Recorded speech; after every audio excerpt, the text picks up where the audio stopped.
When my own daughter looked me in the eye and told me, "Find somewhere else to die. You're useless now." I felt like the ground disappeared beneath me.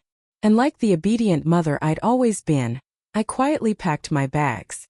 3 days later, instead of living in my home, I was sitting in a lawyer's office, learning the truth about the man I thought was my loving husband. Turns out Arthur had been playing the longest game of chess imaginable, and I was the piece he'd overlooked. What Serena didn't realize, though, was that pawns can turn into queens. If you're watching this, hit subscribe and drop a comment telling me where you're tuning in from. Let me take you through how I went from being a homeless widow to the one holding every single card on the table. Trust me, this story's got more twists than a pretzel factory. Just 2 months ago, I was Helen Pembroke, devoted wife of 43 years and proud mom to one deeply ungrateful daughter. When Arthur collapsed from a heart attack at 71, I thought my entire world had ended. That's when Serena swooped in, circling me like a vulture dressed in designer clothes. She put on her most sympathetic face and said, "Mom, you can't possibly handle this big house by yourself. The stairs, the upkeep, all those memories, it's not healthy." I should have known better. I should have seen the calculation hiding behind those words. Serena had always been Arthur's favorite, his precious princess who could never do wrong. When she married Julian, an investment banker, and started giving him grandchildren, Arthur showered them with attention. Meanwhile, I was just the background character, the one cooking, cleaning, and keeping life running smoothly. After the funeral, her visits grew more frequent, and so did the pressure. She dragged Julian along for family dinners, and together they'd corner me with glossy brochures for retirement communities and real estate listings. "Mom, these places are wonderful. You'd be around people your age, no stress, fun activities." What they really meant was no inheritance to split, no aging mother to deal with. The final blow came on a Tuesday I'll never forget. 6 weeks had passed since Arthur's death, and I was still sleeping in the guest room, unable to touch our bedroom. Then Serena showed up unannounced, Julian right behind her, both of them carrying 2 huge suitcases. "Mom, we've made a decision," she said briskly. "Julian got promoted and we need to move into town right away. This house is perfect for us." I just stared at her, trying to process it. Move in? But this is my home. That's when her mask slipped. Her voice turned cold. "Actually, Mom, according to Dad's will, I inherited everything, the house, the money, all of it. I let you stay here out of kindness, but it's time for you to find your own place." The words crushed me. "Serena, that has to be a mistake." "No mistake," she snapped. "Dad trusted me to protect his legacy. You never understood money. You were just the wife." Just the wife. 43 years of my life reduced to 3 little words. Then she finished me off with the same cruelty as before. "Find somewhere else to die. You're useless now." So I packed my things, 43 years of marriage shoved into 2 suitcases and a small box of photographs. Serena leaned against the doorway, checking her watch like I was making her late for brunch. "There's a nice senior complex on Maple Street," she added with fake cheer, like she was suggesting a decent diner. "Very affordable. I'm sure they've got openings." Affordable.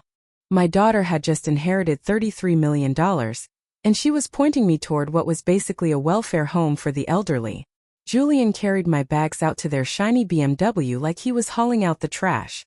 "Helen, you'll love your independence," he muttered, avoiding my eyes. No more house upkeep, no more property taxes. What he really meant was no more home. As we drove away, I watched my house, Arthur's house, Serena's house now, disappear in the rearview mirror. The irony wasn't lost on me. I'd spent decades making that place a home, hosting birthdays, caring for Arthur, pouring every ounce of myself into it.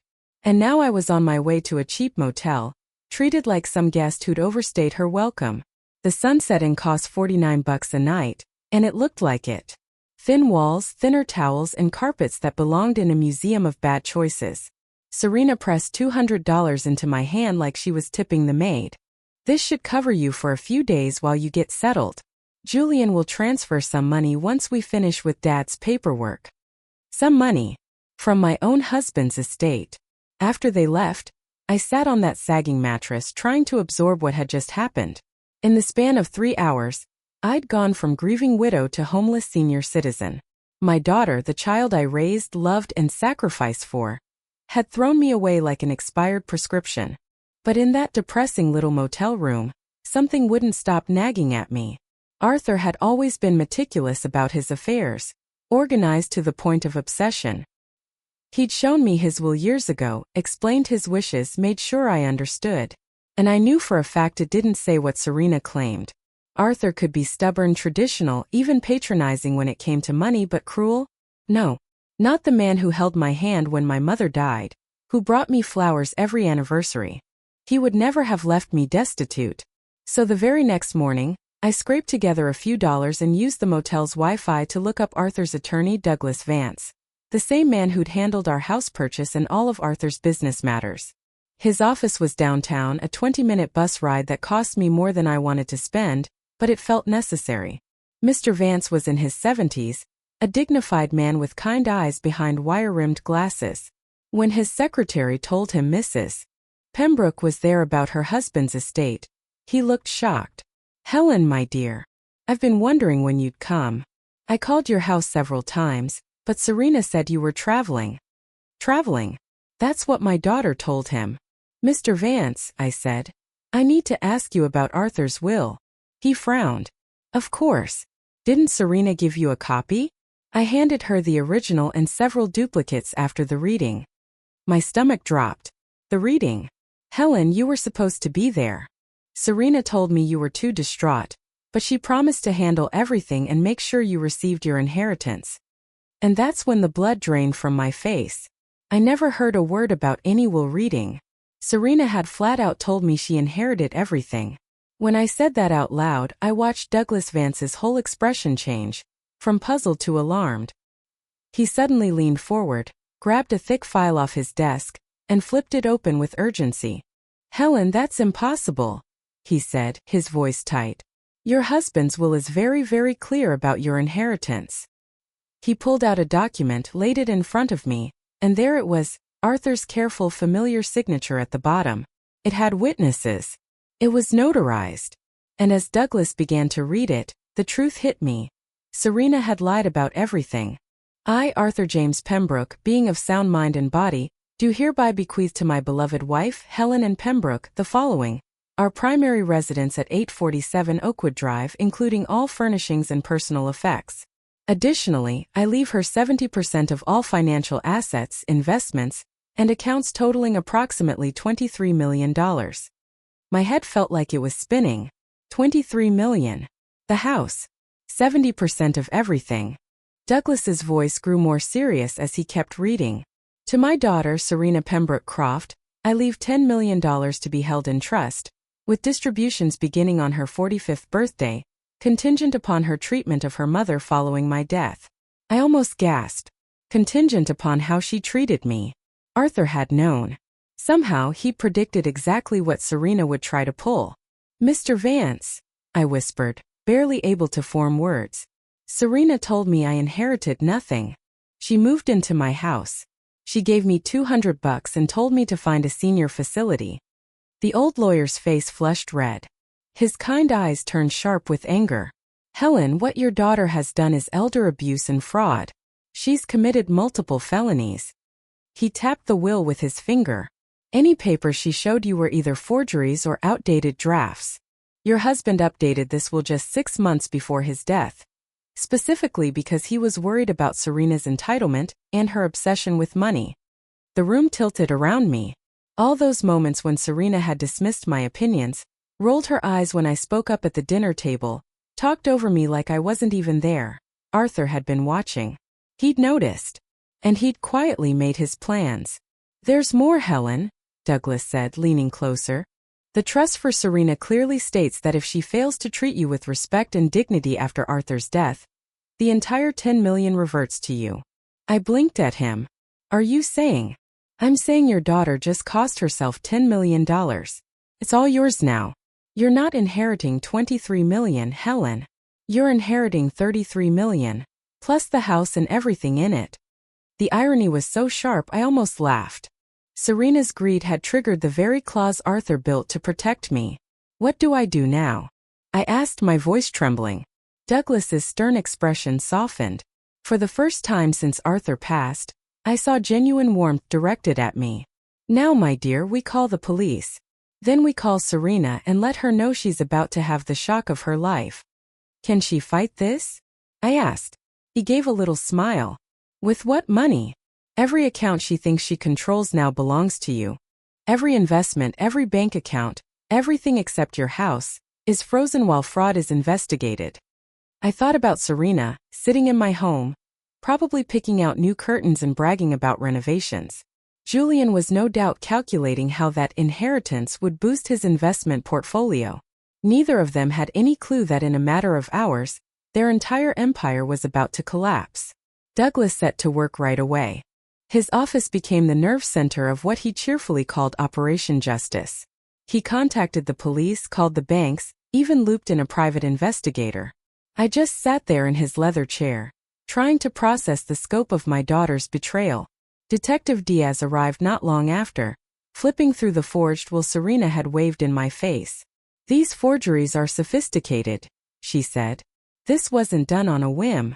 It was carefully planned. You think Serena had help? I asked. Almost certainly. Creating fake legal documents like these requires expertise. We'll be looking closely at whether Julian or someone in his financial circle played a role. Within 2 hours, everything had unraveled for them. Every account frozen. Serena's new credit cards declined. Utilities she'd switched into her name suspended until ownership was verified.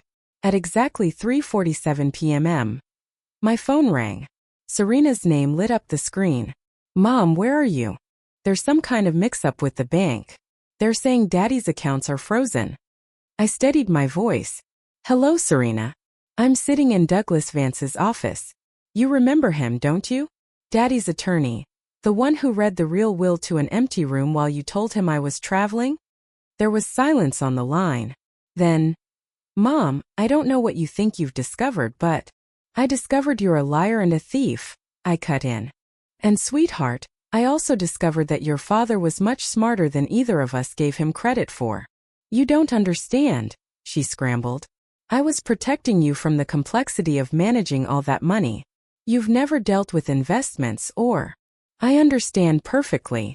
You forged documents, committed fraud, and threw your 67-year-old mother out of her own house because you thought I was too stupid to notice. Her voice sharpened, desperate now. Mom, you're confused. You've been so overwhelmed with grief. Someone's taking advantage of you. The audacity took my breath away. Even caught red-handed, she was still trying to manipulate me. Serena, let me make something clear, I said, my tone cold.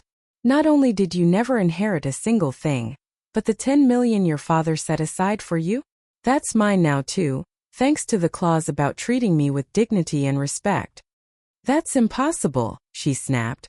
I glanced at the detective sitting across from me. Detective Diaz is right here if you'd like to discuss the impossibility of fraud charges with her. The line went quiet. I could practically hear her mind racing, desperate for an angle. Mom, please, she tried finally. Let's meet somewhere and talk this through reasonably. I'm sure we can work something out. Oh, we'll be meeting, I said evenly. At the courthouse. When you're arraigned. Her voice rose in panic. You wouldn't dare press charges against your own daughter. And in that moment, something cold and solid settled inside me. Watch me. I ended the call with Serena and glanced at Douglas. He was grinning like a proud teacher watching a student finally stand up for themselves. How long before she's arrested? I asked. Detective Diaz already has enough evidence for a warrant, he said. They'll pick her up tonight. As for Julian, his financial records are being subpoenaed as we speak. If he had a hand in those forgeries, and I'd bet my retirement he did, he's in trouble too. Just then my phone buzzed with a text from Serena. Mom, please don't do this. Think about the grandchildren. I handed the phone to Detective Diaz.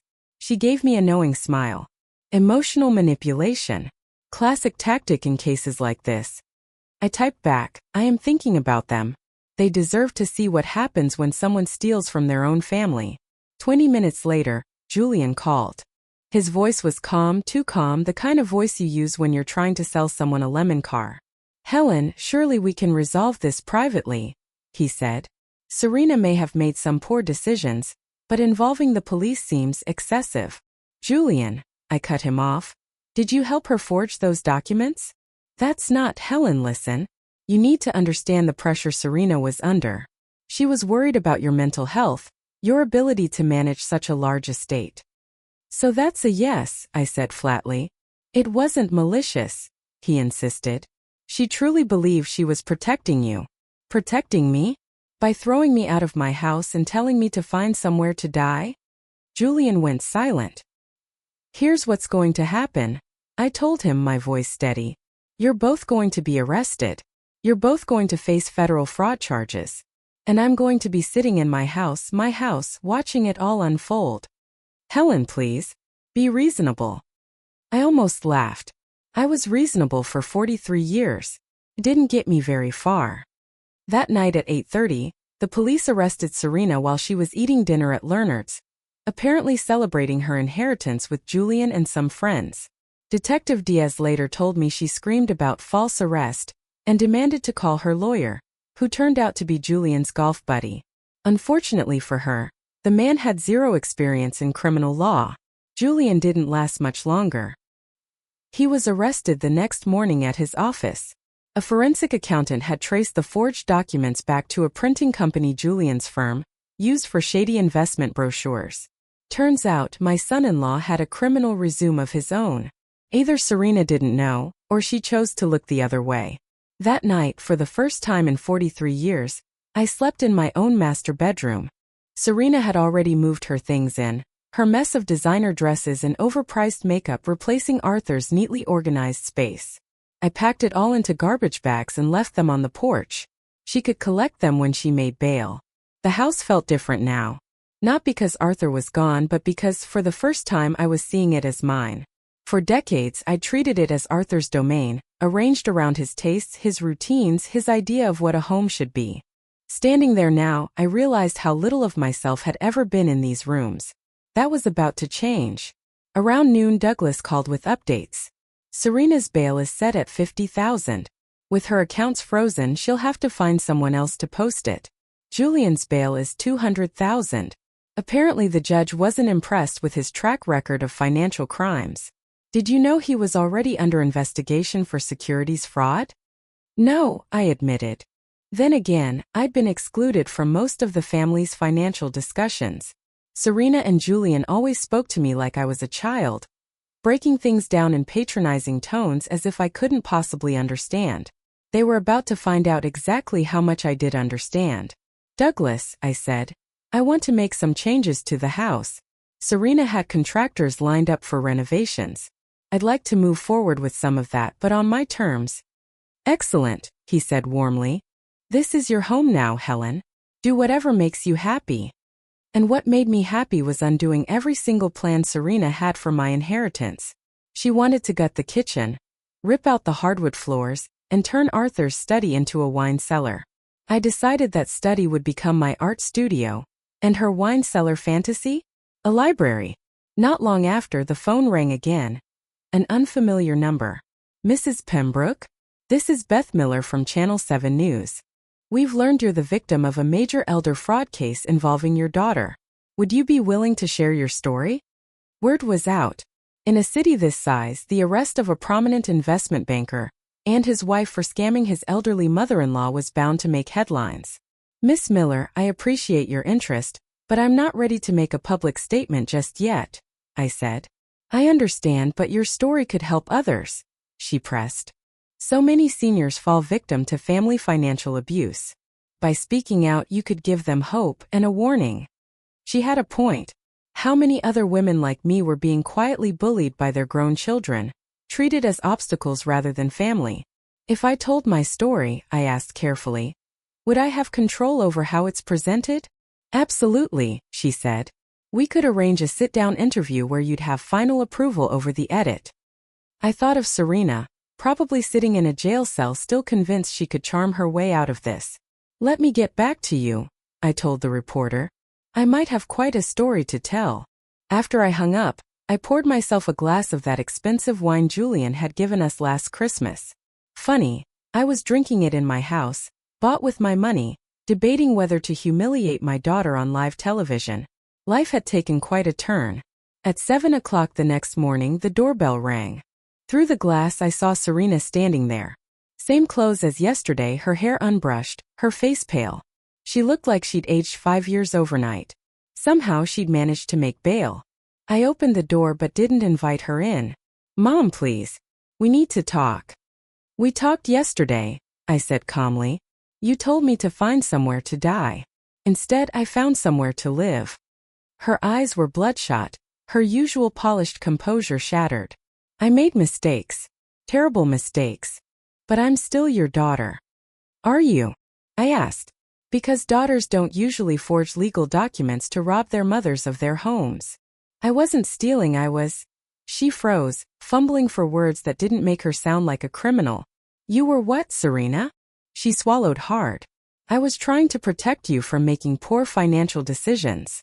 You've never handled real money in your life."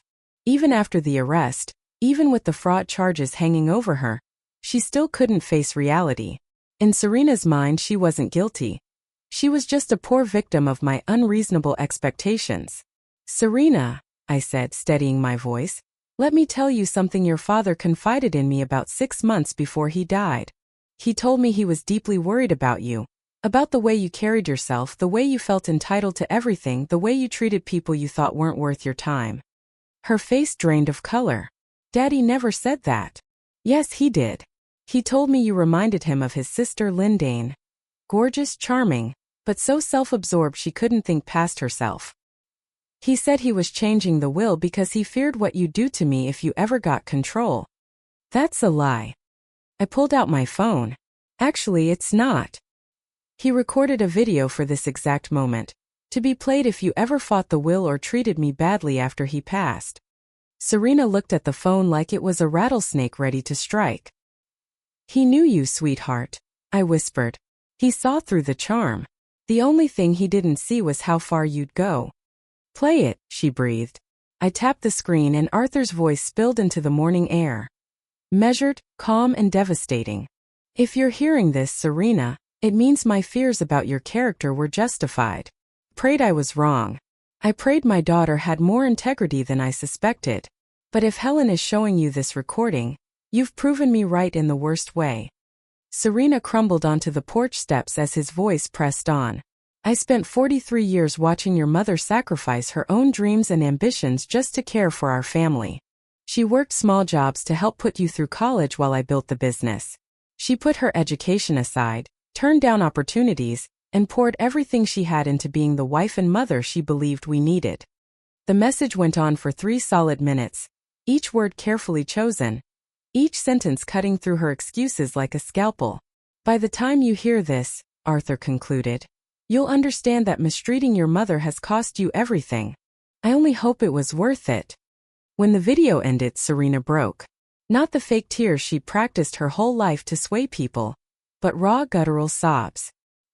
"He hated me," she whispered. "No," I told her gently. "He loved you enough to hope you'd prove him wrong. But you decided to prove him right." Mascara streaked down her face as she looked at me. "What happens now?" "Now you live with your choices," I answered. "The fraud charges, the investigation, the shame when the news gets hold of this." "The news?" she gasped. "Yes. Channel 7 wants to interview me about elder financial abuse." I'm leaning toward saying yes. Her whole face crumpled. "Mom, think of the grandchildren, of Julian's career, of the family's reputation." "I am thinking of that," I said firmly. "But I'm also thinking of how you didn't consider any of it when you decided to commit multiple felonies." She stood slowly, looking more beaten down than I'd ever seen her. "I never wanted it to go this far. I wanted money. I wanted security, the status. I wanted to stop worrying." For the first time since this nightmare began, she was telling me the truth. "I believe you," I said softly.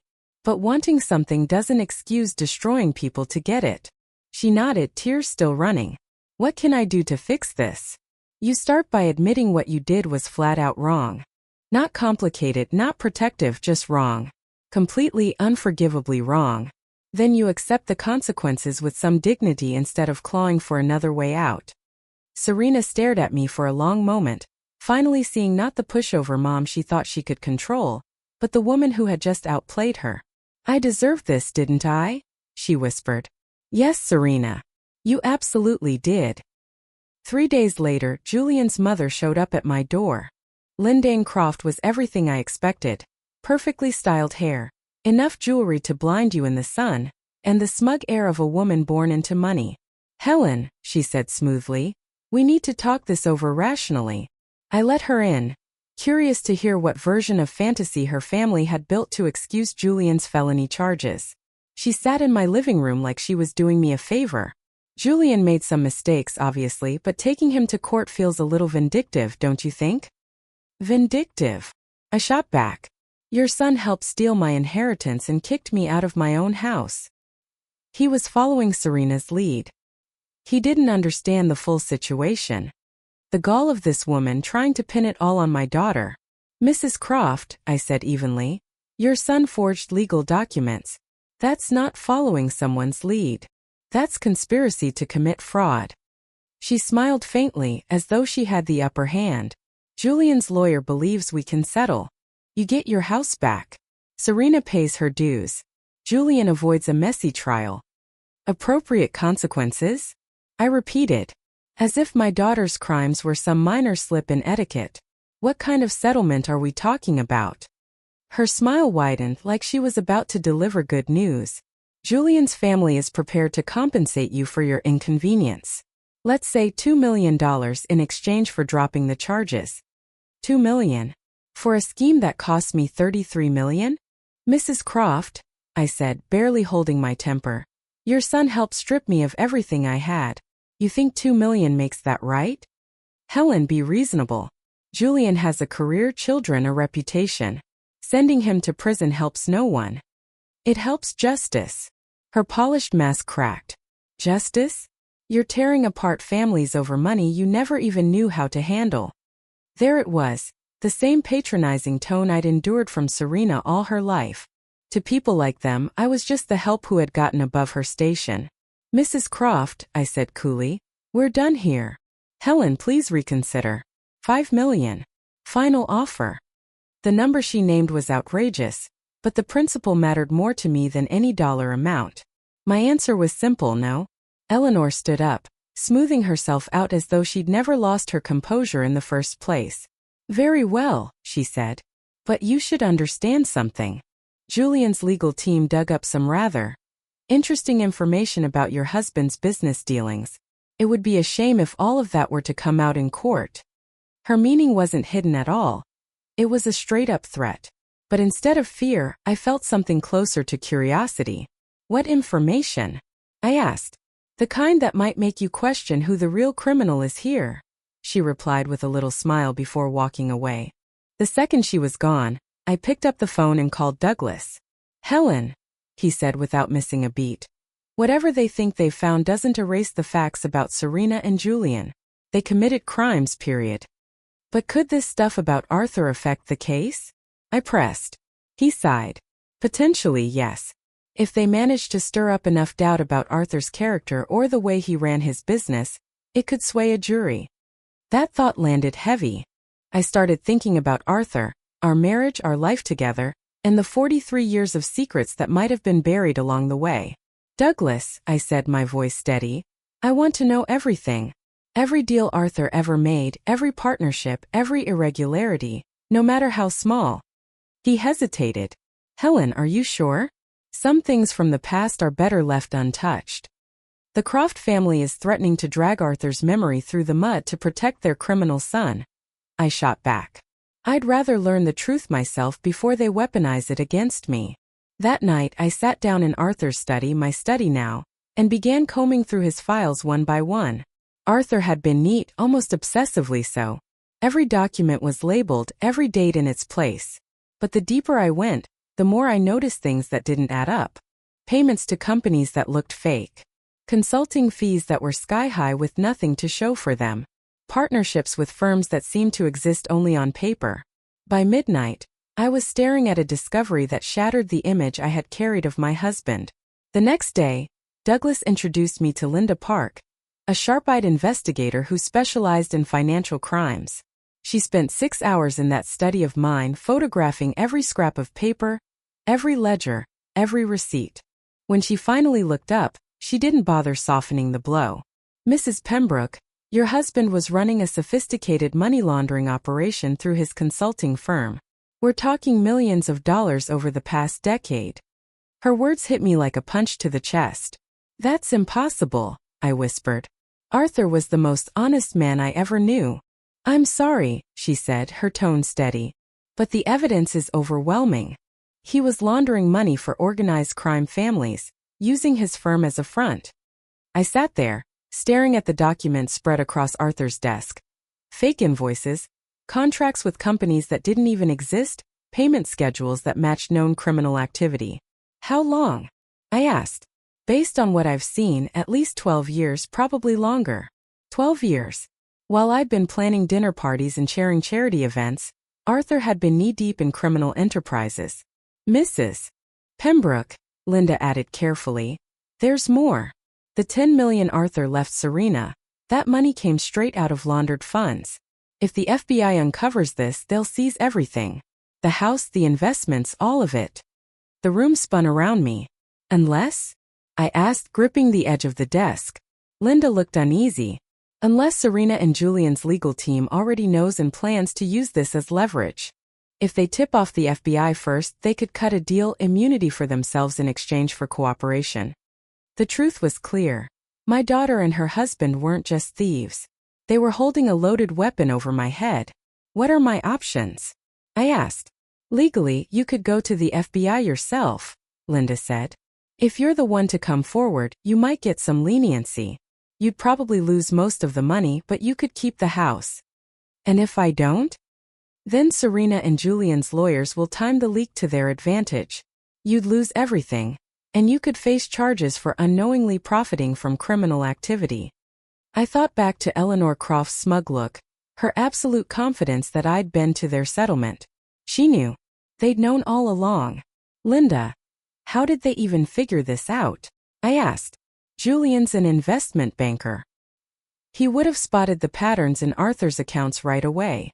The real question is what he's planning to do with that information." Just then my phone buzzed. Serena's name lit up the screen. "Mom, we need to meet tonight," she said quickly. "There are things about Daddy you don't know, things that change everything." "I already know." I cut her off. Silence. Then flatly, "Then you know what?" "I know about the laundering. I know about the criminal ties.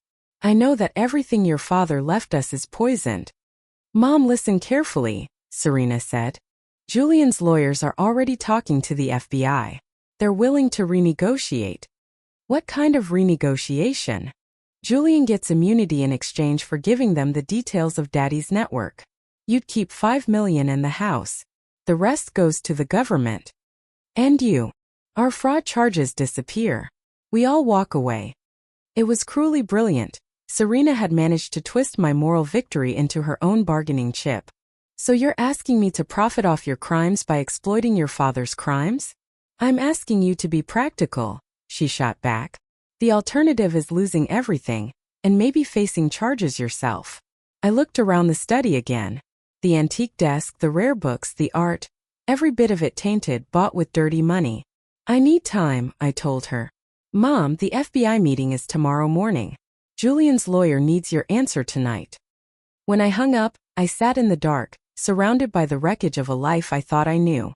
43 years with a man who turned out to be a stranger. A daughter who had inherited more than his fortune. She had inherited his talent for deception. But she'd made one mistake. She underestimated me. I picked up the phone again. "Linda," I said. "How fast can you get me in front of the FBI? Because I have a story to tell them, and I think they'll want to hear every word." The next morning, I walked into a conference room and met Agent Sarah Martinez.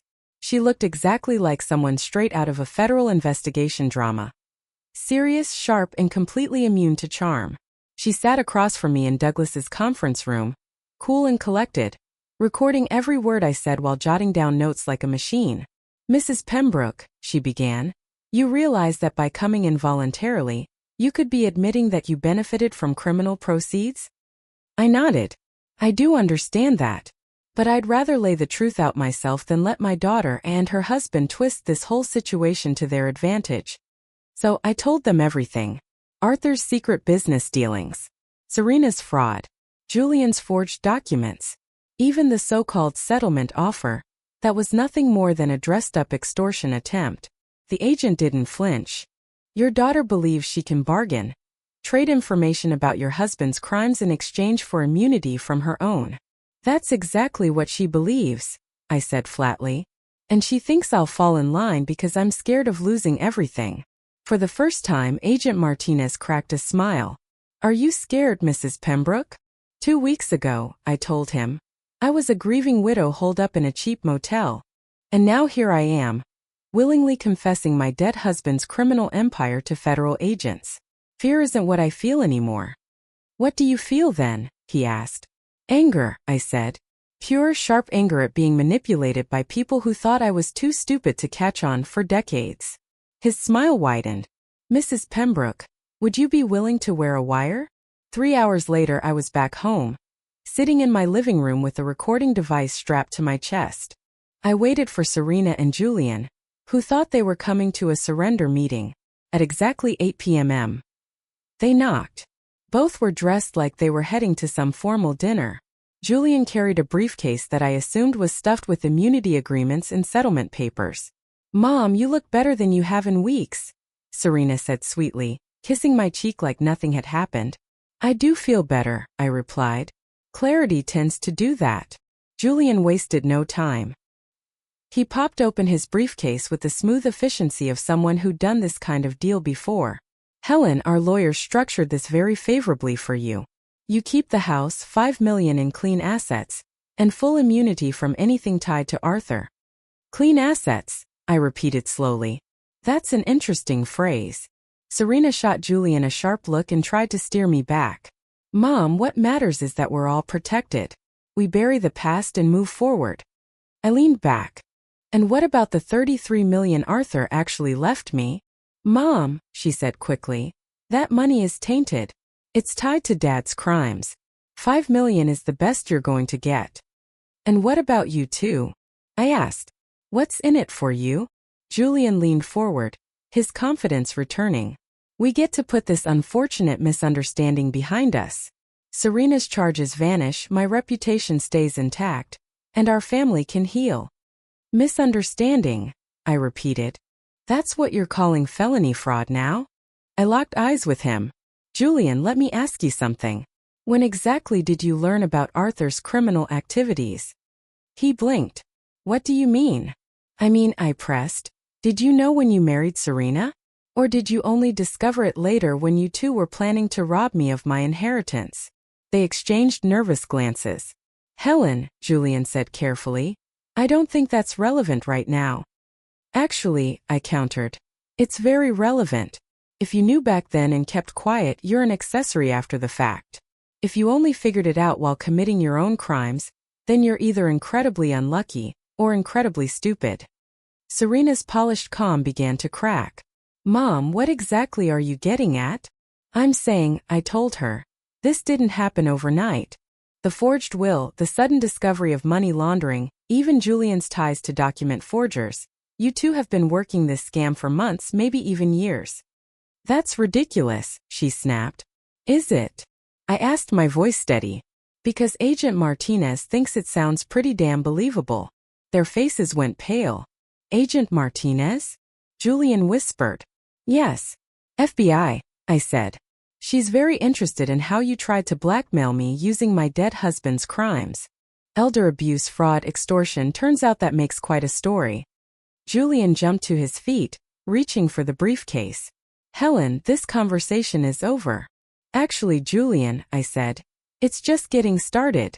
Right on cue, Agent Martinez and 2 other federal agents walked in. Julian froze mid-step. They immediately took the briefcase and both their phones. Serena Pembroke Croft and Julian Croft, one of the agents said firmly, you are under arrest for conspiracy to commit wire fraud, elder abuse, and attempted extortion of a federal witness. Serena spun toward me, her face twisted with betrayal. Mom, how could you do this to your own family? The same way you could forge legal documents and try to steal my inheritance, sweetheart, I answered. Except the difference is my way is legal. As they cuffed the two of them, Julian tried one last desperate move. Helen, you don't know what you've done. There are people tied to Arthur's business who won't like the FBI sniffing around. You've put yourself in danger. Agent Martinez, who was halfway through reading their rights, stopped cold. Mr. Croft, are you threatening a federal witness? I'm warning her, Julian shot back. She doesn't realize what she's up against. The reality, Agent Martinez said coolly, is that you just added witness intimidation to your list of charges. After they were hauled out, Agent Martinez sat down across from me again. His expression was more serious now. Mrs. Pembroke, Julian's warning might not be completely empty. Your husband had ties to dangerous people. How dangerous? I asked. The Torino crime family, he said. They've been laundering money through legitimate businesses for decades. Your husband's consulting firm was one of their crown jewels. The name meant nothing to me, but the look on the agent's face told me everything. Are you saying I'm in real physical danger? Possibly, he admitted. But there's something else you need to know about Arthur. Something that changes the whole picture. He pulled a thick file folder from his case so full it looked like months of work. Mrs. Pembroke, he said carefully, your husband wasn't just laundering money for the Torinos. He was working with us. He was an FBI informant. For 12 years, he fed us information on their operations while posing as their ally. The words hit me like a punch. My entire world tilted sideways. Arthur, my Arthur, had been deep cover. For more than a decade, my husband had been secretly working for the FBI. The whole operation was so classified that even the local FBI branches didn't have a clue. My husband had been working with them, helping build airtight cases against several major crime families. But here's the part that floored me: the money was real. The Bureau let him hold on to a cut of the laundered funds, partly as payment for his cooperation and partly so he could keep his cover intact. Everything he left me wasn't dirty cash. It was money earned legitimately through his work with the feds. I just sat there staring at Agent Martinez, trying to let the weight of it all sink in. $33 million mine legally. My husband hadn't lived to see the investigation finish, but over 12 years of cooperation, he'd helped take down 47 criminals and strip over $200 million from their organizations. My voice cracked as I asked, why didn't anyone ever tell me this? Because, she said, the investigation was still ongoing. And frankly, we didn't know if you were involved or aware of anything. Your daughter and son-in-law's little fraud scheme actually proved your innocence. Serena and Julian didn't know the truth. They only suspected criminal ties, and they thought they could blackmail you with information that, ironically, would have actually cleared your husband's name. The irony almost writes itself. It hit me then. Serena had tried to steal my inheritance twice. First with fraud, then again with blackmail. Both times she'd been working off lies or half-truths. It was so twisted it felt like some cruel poetry. I finally asked, Agent Martinez, what happens now? She leaned forward. Now you get your money back. Your daughter and son-in-law face federal charges. And you get the chance to decide what kind of life you want to build with legitimate money. As for the so-called danger Julian mentioned, the Torino family will be too busy dealing with their own indictments to bother with you. Tomorrow morning we'll be carrying out search warrants across 3 states. I looked around my living room. For months it had felt like the scene of my humiliation. Now it felt like the setting of my resurrection. Agent Martinez, I asked quietly, can I ask you something personal? Of course. In your opinion, does it make me a terrible person that I feel satisfied about Serena being arrested? She smiled, soft but firm. Mrs. Pembroke, in my professional opinion, you're simply a woman who refused to let herself be victimized. That's not terrible. That's inspiring. 6 months later, I was standing in the kitchen of my fully renovated home, brewing coffee for 2.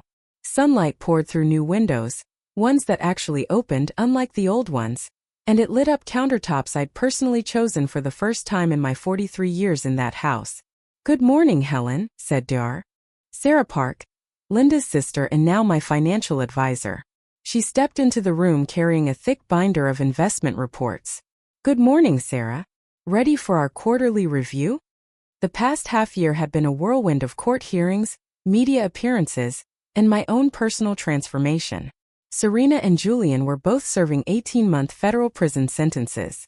Their crimes had made national headlines, and oddly enough, those headlines turned me into a minor celebrity in senior advocacy circles. Sarah settled into a chair at my new breakfast table. Your portfolio's doing great. The foundation is fully operational, and the scholarship fund already has its first group of recipients. The Helen Pembroke Foundation for Elder Protection had become my main focus. I'd put $15 million of my inheritance into helping seniors fight financial abuse and lobbying for stronger protection laws. I asked, any update on the documentary? Netflix confirmed the deal. Filming starts next month. Still felt surreal. My story, The Mother's Revenge, an American crime story, was being turned into a limited series. All proceeds were earmarked for elder advocacy programs. Sarah hesitated, then added, and Serena, she's written again. Her lawyer says she wants to apologize. 17 letters so far. I sighed. I'd read the first few, which swung between excuses and desperate pleas. Then I'd stopped opening them altogether. Some things couldn't be fixed with ink on paper. Sarah, I asked, have I ever changed my mind about that? She shook her head. Not according to our conversations. But people do grow, Helen. Even people who've made terrible choices. I thought back to who I'd been 6 months earlier. A grieving widow dependent on others, willing to take whatever scraps of respect my family tossed me. That woman might have felt she had to forgive her daughter. But that woman was gone. Sarah set up a meeting with Serena's lawyer. Not to reconcile, just to make something clear. What do you want her to know? I want her to understand that actions have consequences beyond a courtroom. She destroyed our relationship permanently. Her children will grow up knowing exactly why their mother went to prison.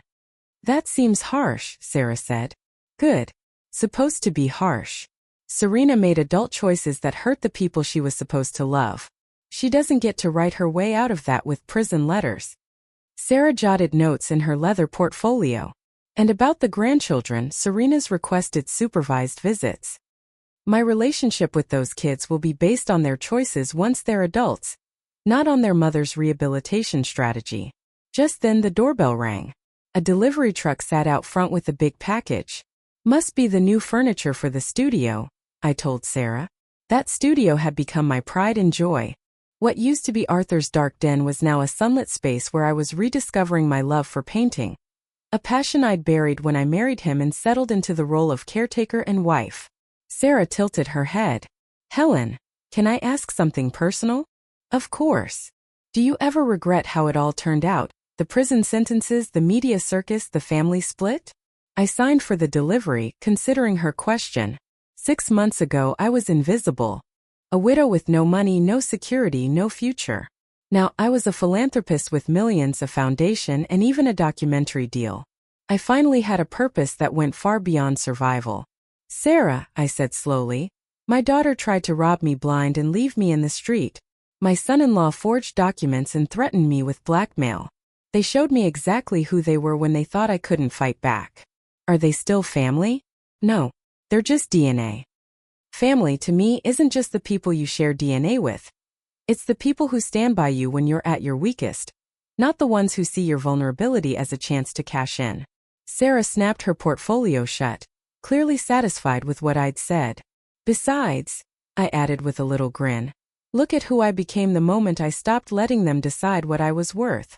When Sarah left, I wandered through the house. My house.